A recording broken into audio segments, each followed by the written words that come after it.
옛날 전라도 어느 고을에 김생이라는 사람이 살고 있었습니다. 김생은 순박하고 세상 물정을 잘 모르는 사람으로 그는 다른 사람들의 말을 쉽게 믿고 불쌍한 사람이 있으면 그냥 지나치지 못하는 착한 심성을 지니고 있었지요. 이러한 성격 때문에 그는 사람들에게 쉽게 휘둘리기도 하고 아첨이나 꾀임에 빠지기도 했지요.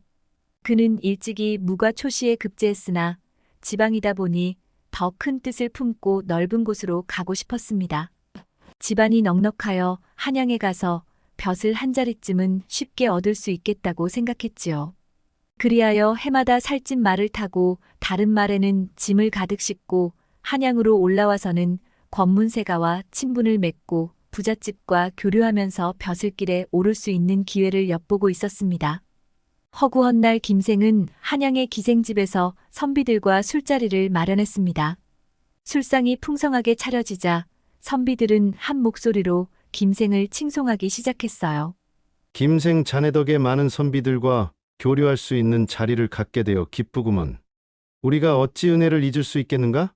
정말로 한양의 권문세가들과도 가깝게 지내는 분이니 곧 벼슬 한 자리는 따놓은 당상이겠어요. 김생은 선비들의 아첨에 살짝 웃으며 술잔을 들어 그들에게 건넸습니다. 김선비, 오늘도 참으로 대단하십니다. 이렇게 풍족한 자리를 마련해 주시니 그 마음 씀씀이가 넓고 후하옵니다. 벼슬 한 자리쯤이야 대감께선 금방 얻을 것이 틀림없습니다.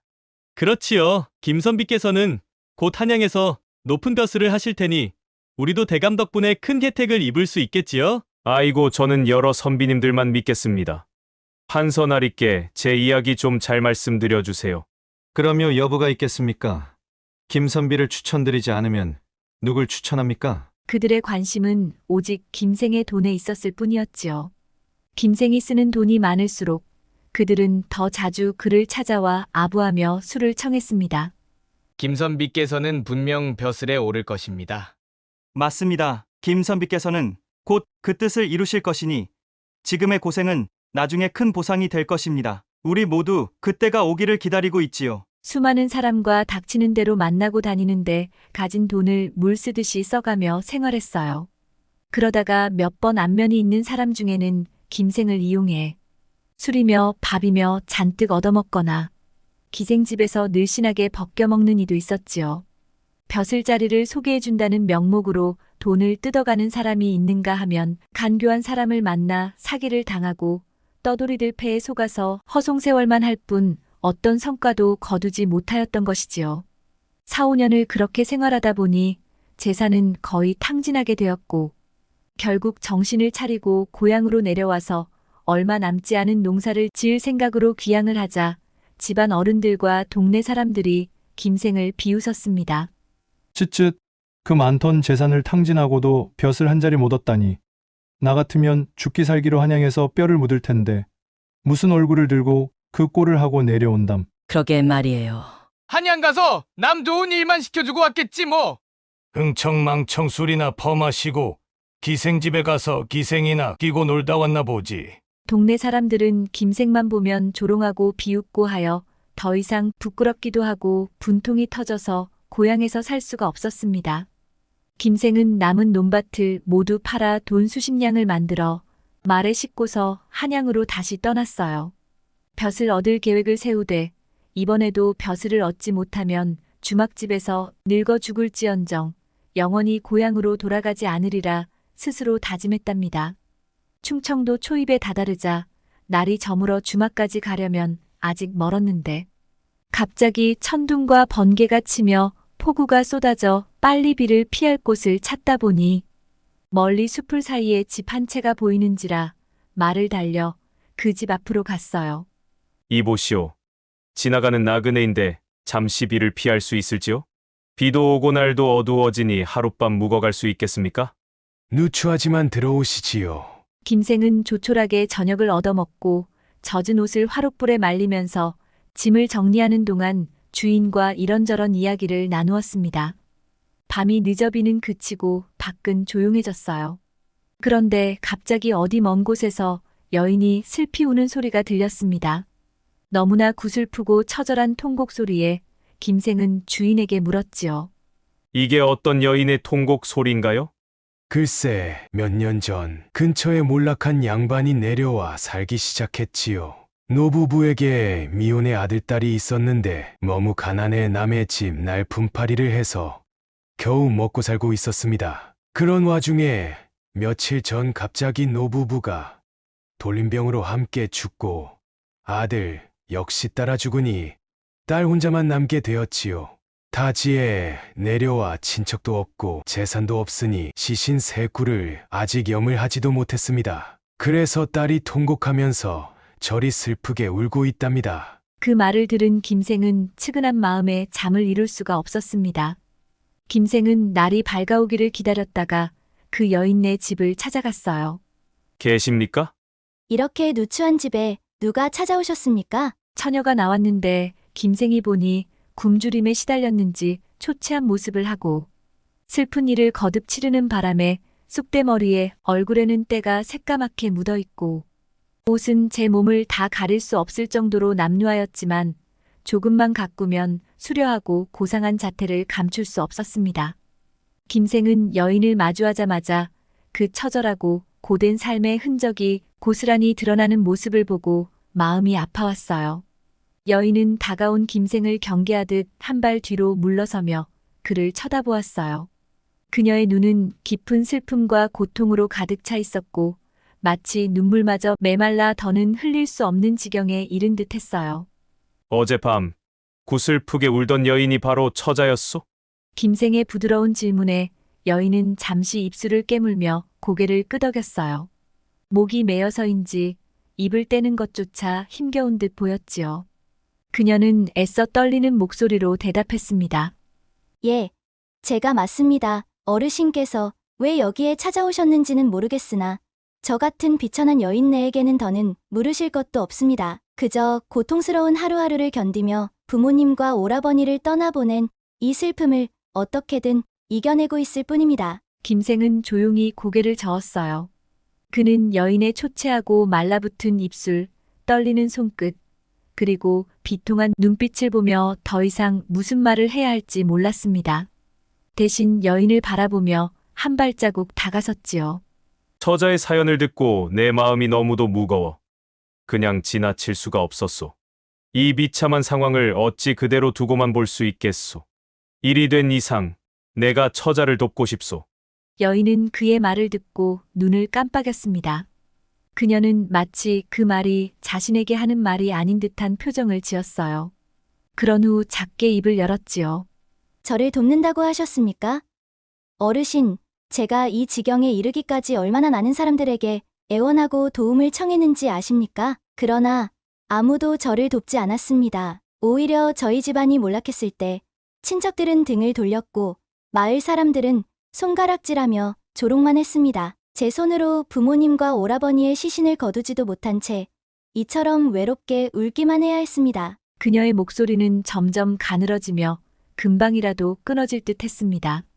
김생은 여인의 말을 가만히 듣다가 그녀의 말이 끝나기 무섭게 단호하게 말했어요. 처자, 나의 마음은 다르오. 나는 당신을 돕겠소. 진심으로. 어떤 대가도 바라지 않고 그저 이 슬픔을 조금이라도 덜어주고 싶소. 그대의 고통을 혼자 감당할 필요는 없소. 여인은 다시 눈물이 맺히기 시작한 눈으로 김생을 바라보았습니다. 그녀는 한참 동안 아무 말도 하지 못했다가 비로소 속에 묻어두었던 이야기를 꺼내기 시작했습니다. 어르신 사실 저희 집은 몰락하기 전까지만 해도 그리 가난하지 않았습니다. 아버지께서는 벼슬을 하셨고 어머니께서도 집안을 단단히 꾸리셨습니다. 오라버니는 학문의 능의 선비로서의 길을 밟고 있었지요. 그때까지만 해도 저희 가족은 화목하고 아무 걱정 없이 지냈습니다. 그러나 반정이 일어나면서 저희 집안은 하루아침에 원수로 몰리고 아버님께서는 모든 관직을 빼앗기고 우리가 살던 집까지 불타버렸습니다. 그녀는 손끝을 덜덜 떨며 말을 이어나갔지요. 그녀의 목소리는 점점 더 애절해졌습니다.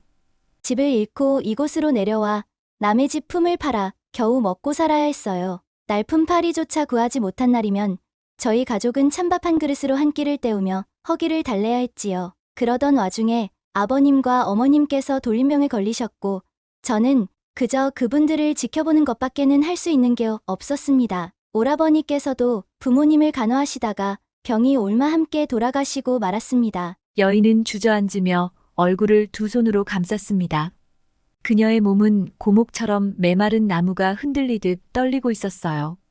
아버지, 어머니, 오라버니, 그분들 모두를 두고 저 혼자 이렇게 남아있으니 저는 이제 무엇을 해야 할지 모르겠습니다. 아무리 발버둥 쳐도 그들을 떠나보내고 홀로 살아야 하는 이 고통이 저를 짓누르고 있습니다. 여인의 목소리는 점점 사라져갔고 그녀의 눈에서 굵은 눈물이 흘러내렸어요. 김생은 그런 그녀의 곁에 무릎을 꿇고 조용히 손을 내밀었습니다. 그의 손끝이 여인의 어깨를 살며시 어루만졌어요. 너는 혼자가 아니오. 처자, 내가 있소. 내가 이 어려운 시기를 함께 견뎌줄 것이오. 내가 이곳에 온 것은 하늘이 처자를 돕기 위해 나를 보낸 것이라 생각하시오. 김생의 따뜻한 목소리에 여인은 한참 동안 고개를 들지 못했어요. 그의 말 한마디 한마디가 무너진 그녀의 마음을 조심스레 다시 일으켜 세우는 듯 했습니다. 마침내 여인은 깊은 한숨을 내쉬고 고개를 들어 김생을 바라보았지요. 어르신, 제가 감히 무슨 은혜를 바라겠습니까? 이 지경이 되도록 아무도 제 곁에 머물러 주지 않았습니다. 하지만 어르신께서 하늘이 보내주신 분이라 하시니 저도 그 마음을 믿고 따르겠습니다. 김생은 고개를 끄덕이며 부드럽게 말했습니다. 내가 먼저 부모님과 오라버님의 장례를 치를 수 있도록 돕겠소. 이제부터는 천천히 그리고 함께 새로운 삶을 생각해 보도록 하시오. 그녀는 눈물을 훔치며 고개를 숙였습니다. 김생의 도움으로 이제야 그녀는 다시 일어설 수 있는 힘을 얻은 듯 했지요. 그리고 김생은 그런 그녀를 가만히 지켜보며 따스한 미소를 지었어요. 이 순간만큼은 그녀의 아픔을 덜어주기 위해 그곳에 온 것을 결코 후회하지 않을 것이었습니다. 김생은 처녀의 안타까운 곡절을 상세히 듣고 행장 속 돈을 꺼내 하인에게 주며 삼배와 무명, 관을 사오게 했습니다. 그리고 시신을 거두어 염습하고서 집 뒷마당에 깊이 묻어주었어요. 아무 연고도 없는 어르신이 이렇게 제 암담함을 해결해 주시니 이 은혜를 어찌 다 갚겠습니까? 누구라도 이런 상황을 알게 된다면 처자를 도왔을 것이오.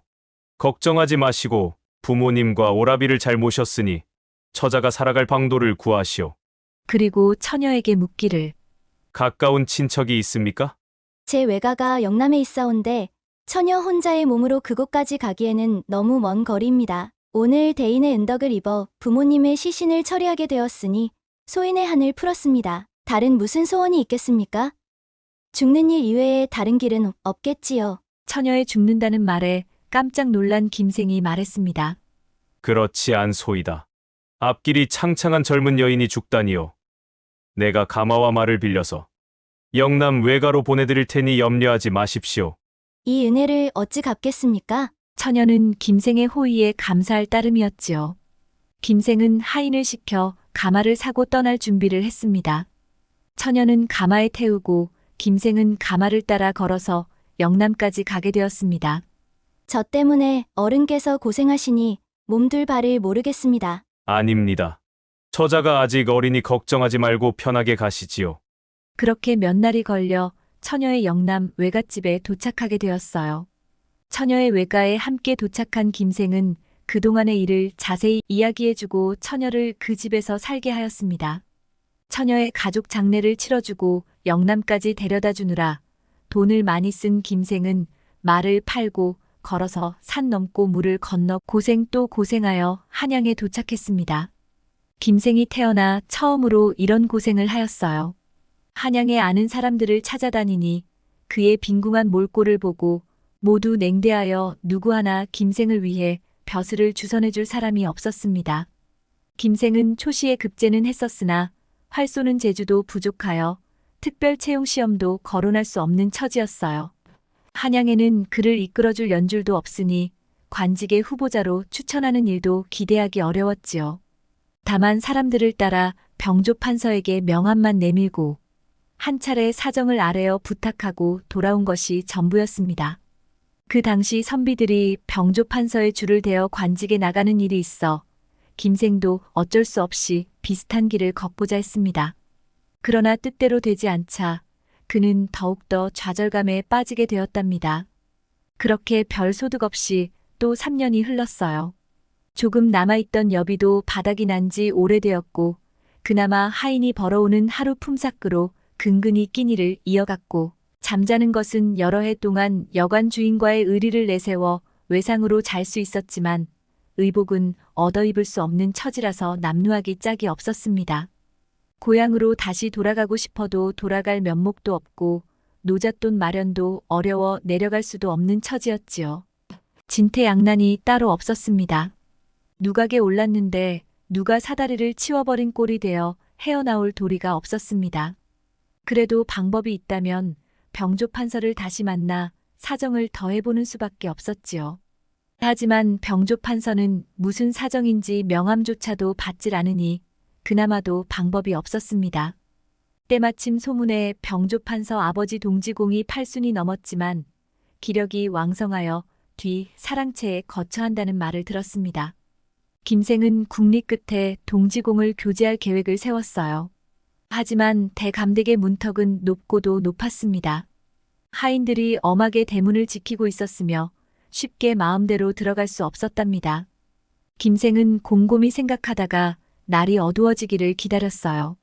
대문 안의 뜰이 고요해지기를 기다렸다가 사람들이 다 사라진 것을 확인하고 나서 번개같이 담을 넘어 안으로 들어가 빈 행랑 안에 몸을 숨겼습니다. 그리고 더 어두워지기를 기다렸다가 간신히 동지공이 있는 사랑채를 알아냈습니다. 촛불 켜진 방 안은 밝은데 사람의 소리가 들리지 않아 적막했어요. 잠시 후 방문이 열리더니 사람 발소리가 들리는 듯 했습니다. 때는 삼경이라 달빛은 마당을 반쯤 비추고 있었어요. 김생은 깊고 어두운 곳에 몸을 숨기고 엎드려 살폈습니다. 얼굴이 번드르르한 백발 노인이 지팡이를 짚고 내려와서 마당과 계단 사이를 서성거리며 걷고 있었어요. 김생은 그가 동지공이 틀림없다고 판단하고 벼랑간 뛰쳐나가 노인의 발 앞에 머리를 조아려 엎드렸습니다. 노인은 갑작스럽게 김생을 맞닥뜨리자 화들짝 놀라서 물었습니다. 뭐 하는 놈이냐? 무슨 까닭으로 이곳까지 들어왔느냐? 필시 도둑이 틀림없구나. 아닙니다. 어르신 저는 도둑이 아니옵니다.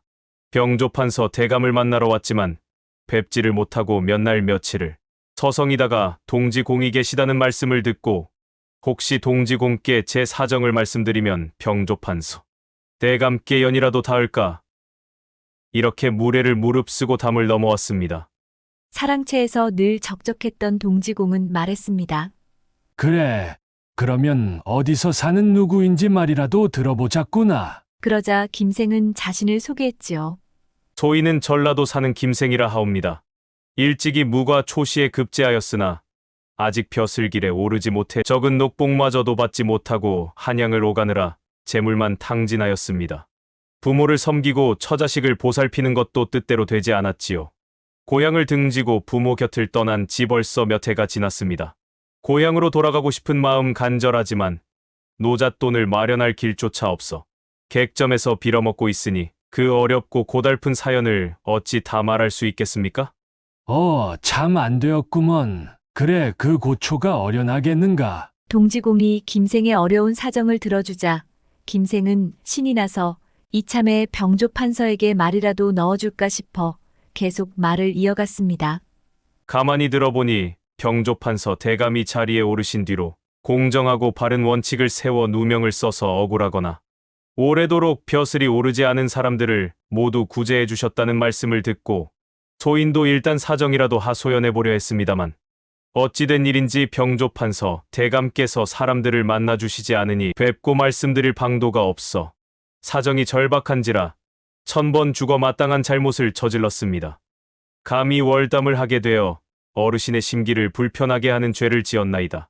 정말 죽을 죄를 지었으니 죽이시든지 살리시든지 오직 명을 기다릴 따름입니다. 노인은 껄껄 웃으며 말하였습니다. 그대의 노력이 가상하네. 하지만 지금은 밤이 깊어 아들을 만날 수도 없고 나갈 수도 없으니 나를 따라오게나. 노인은 김생을 자신의 방으로 데리고 들어갔습니다. 노인은 전부터 잠이 없어 밤을 보내기가 무척 어려워하였는데 사람들이 모두 잠들고 혼자 무료하게 뒷마당을 거닐다가 뜻밖의 김생을 만나게 된 것이었습니다.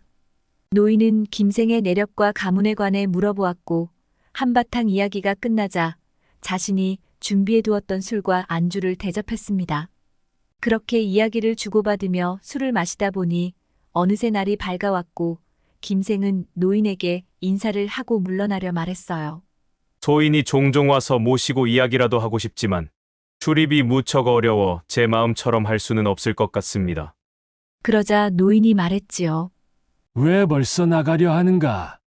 나는 후미진 뒷방에 있는지라 하루 종일 옆에 사람이 아무도 없어 적막함을 견디기 어렵다네. 이곳에 작은 방 하나가 더 있으니 그대는 여기에 며칠 머물면서 나와 같이 시간을 보내다가 내 아들을 만날 수 있으면 한번 보고 가는 게 어떠한가? 김생은 속으로는 매우 기뻤지만 짐짓 불안하고 불편해하는 모습을 보였어요. 대감의 호의는 진심으로 감사드리오나 제가 혹여 폐를 끼칠까 두렵사옵니다. 폐란이 무슨 그런 말을 하는가? 병조판서도 이 늙은이의 무료함을 달래준 사람이라면 자네의 어려움을 들어줄지 또 누가 알겠는가? 김생은 못 이기는 척하며 그날부터 그곳에서 노인과 함께 지내게 되었습니다. 바둑을 두거나 장기를 두기도 하고 밤낮으로 대감 옆에 붙어서 말벗이 되어주기도 하였답니다. 김생은 오랜만에 기름진 음식과 편안한 잠자리가 마치 오랜 방황 끝에 안식처를 찾은 듯한 기쁨과 안도감이 느껴졌어요. 그래서 최대한 편안하고 노인을 즐겁게 하는데 몰두했습니다. 노인은 그동안 적적하고 적막했던 사랑채의 생동감이 감도는 것 같아 신이 났습니다. 그래서 김생에게 이것저것 물어도 보았습니다.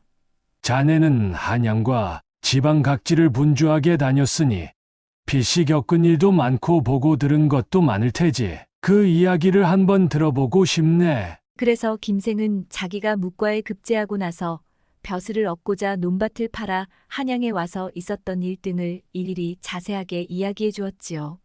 그리고 도중에 시신 세 구를 묻어주고 처녀를 구해준 일은 처음부터 끝까지 상세히 이야기하였습니다. 노인은 이야기를 듣고 기쁨에 찬 얼굴빛을 하는 것 같았어요. 그리곤 그를 가상히 여기며 기특해했습니다. 그 이야기를 들은 뒤로 웬일인지 아침 저녁 음식이 전보다 훨씬 좋아졌습니다. 다음 날 병조판서가 올라왔습니다. 노인이 김생을 불러 병조판서를 만나 볼 수 있도록 자리를 만들었던 것이지요. 병조판서도 얘기를 전해 듣고 시신을 묻어준 일을 상세히 물어보고는 김생에게 말했습니다. 요사이 내가 몸이 좀 불편해 손님을 만나기가 어려운 까닭에 명함을 받지 못했다네. 자네도 나를 만나러 왔다가 못 만나고 그냥 돌아가길 반복했으니 참으로 불안했겠구려. 그대는 초면이어도 구면과 다름없으니 이제부터는 편한 차림으로 나를 만나게나. 그리고 하인에게 김생이 갈아입을 의복을 준비해주고 편하게 지낼 수 있도록 잘 대접해주라고 이르렀습니다. 김생은 갑작스러운 호의에 황송해서 감히 그럴 수 없다고 했지요. 하지만 마땅히 갈 곳도 없는지라 말로만 사양하고 노인과 함께 사랑채에서 며칠 더 지내게 되었어요. 며칠 뒤 노인이 김생에게 말했습니다. 나를 따라오게나. 아무 영문도 모르는 김생은 노인의 뒤를 따랐습니다. 동원을 지나 계단을 오르고 복도를 걸어가서는 몇 번 돌아서 어느 방에 이르러 자리를 잡고 앉았지요. 김생은 노인의 의중을 알 수 없어 당황하여 궁금함을 억누를 수 없었습니다.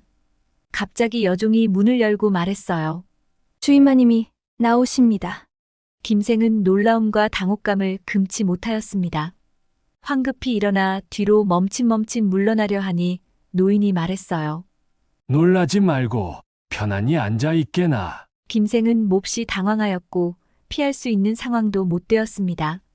성대하게 단장한 부인이 문을 열고 들어와서 김생에게 절을 올렸습니다. 김생은 더욱더 황공하여 어찌할 바를 몰랐어요. 허둥지둥 자리에서 일어나 얼떨결에 담내로 맞절을 했을 뿐 감히 눈을 올려 쳐다볼 수가 없었습니다. 부인이 말했어요. 대인께서는 소녀를 모르시겠나요? 대인은 갑진년 전라도 모군에 서 있었던 일을 기억하지 못하시나요? 그때 대인의 은덕을 입어 부모님의 시신을 안장할 수 있었고 소녀의 몸도 거둘 수 있었으니 그 깊은 은혜를 마음속 깊이 새겨두고 잊지 않고 있었습니다. 그때 제 나이가 어리고 마음이 조급하여 생각이 두루 미치지 못하였습니다. 대인의 거주지와 성함을 미리 알아두지 못한 것이지요. 자나 깨나 보답하고 싶은 생각이 간절하였지만 계신 곳과 성함을 알 수 없어 보은의 방도를 찾지 못하여 은혜를 저버린 허물이 참으로 컸습니다. 다행히도 하늘의 신령님들이 소인의 뜻을 가상히 여겨 보답의 기회를 마련해 주셔서 이 기이한 만남이 이루어졌습니다. 소녀의 간절한 소원이 조금이나마 이룰 수 있으니 이제는 죽어도 여한이 없겠습니다. 김생은 이 말을 듣고 비로소 깨달았습니다. 부인은 바로 영남 외갓집으로 데려다 주었던 바로 그 처녀였던 것입니다. 고개를 들어 부인을 쳐다보니 그때 느꼈던 자태가 학처럼 고상한 것이 단아하고 인자한 부인의 모습으로 변모해 있었습니다. 병조 판서는 아내를 잃고 몇 해가 지난 뒤 영남에서 아내를 맡게 되었는데 바로 그 처녀였지요. 처녀가 시집을 오고 나서 시댁 식구들에게 늘 그 일을 이야기했었지만 그 사람이 누구인지 몰라 보답할 길이 없음을 매번 안타까워했던 것이었답니다. 동지공과 병조 판서는 그 이야기를 익히 듣고 의로운 의기에 감탄하던 차에 김생의 이야기를 들으니 부인이 은혜를 입은 그 사람과 이야기가 똑같았던 것이었습니다. 그래서 그 일을 부인에게 전하고는 자리를 마련하여 절을 하고 은인을 대접하고자 하였던 것이었지요. 그로부터 부인은 물론 동지공과 병조 판서까지 더 지극히 김생을 대접하였습니다. 그동안 어렵게 살고 있음을 노인에게 말한지라 김생의 처지를 잘 알고 있는 부인은 담장 사이로 두고 집 한 채를 사들였어요. 그리고 김생에게 호남에 있는 가족들을 데려와 옆집에서 살게 하였습니다. 그리고 재물과 노비도 마련해 주었어요. 김생은 갑자기 일어난 모든 일에 어안이 벙벙하였습니다. 하지만 이제라도 가족과 함께 살게 되어 그동안 불효를 저지른 죄책감에서 벗어날 수 있었고 고생만 시킨 처자식을 잘 보살필 수 있게 되어 이제 제대로 된 가장 노릇을 할 수 있음에 뿌듯한 마음이 들었습니다. 그리고 병조 판서의 재량으로 벼슬도 내려주었습니다. 병조 판서는 조정에서 만나는 사람마다 김생에 대해 이야기하며 김생을 추천하니 고속 승진을 하여 벼슬이 종산품에 해당하는 아장에까지 이르렀다고 합니다. 선행은 언젠가 반드시 그 보답을 받게 마련입니다. 작은 친절이라도 베푸는 순간 당신의 따뜻한 마음이 미래의 행복과 은혜로 되돌아올 날을 기대하며 언제나 좋은 일을 실천하는 삶을 살아가시길 바랍니다. 들꽃 야담을 시청해주시는 여러분, 오늘 하루도 행복하시고 늘 건강 챙기시기 바랍니다. 감사합니다.